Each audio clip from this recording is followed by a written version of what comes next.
अपने भाभी से कंगना ले लेना ललना के भाई।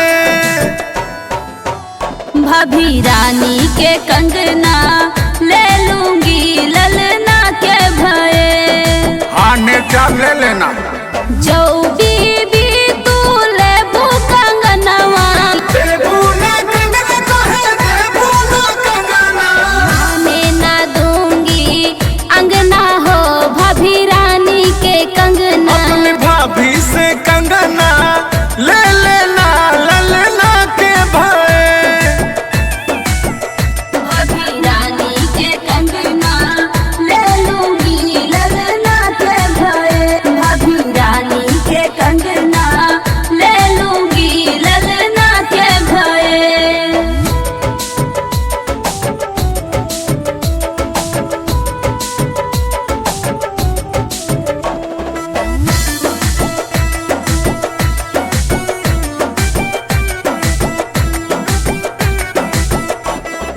जो भाभी तू देबू ना कंगना काहे न दी है अपन कंगना।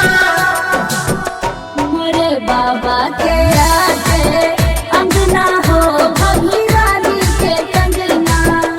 मोरे बाबा के आटे अंगना हो भाभी रानी के कंगना।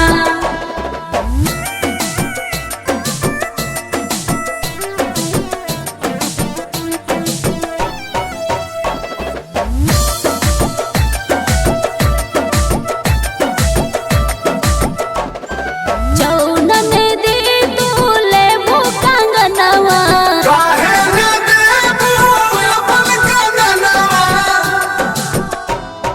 छूने ना दूंगी पलना हो भाभी रानी के कंगना। अपने भाभी से कंगना ले लेना ललना के भाई। छूने ना दूंगी पलना हो भाभी रानी के कंगना।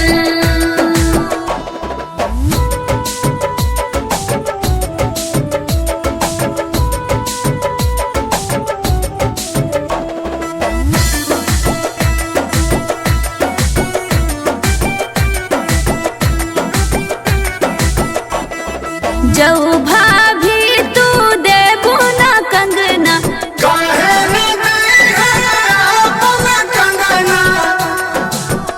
मोरे अम्मा के आटे पलना हो भाभी रानी के कंगना।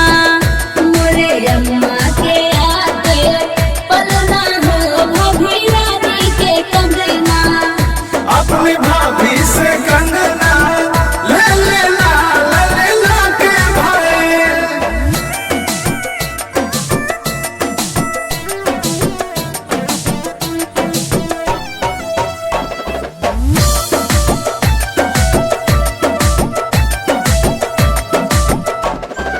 जौनन दी तू लेबू कंगनवा देबू ना कंगना काहे देबू ना कंगना।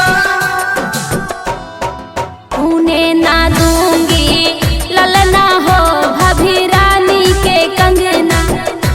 अपने भाभी से कंगना ले लेना ललना के भाई।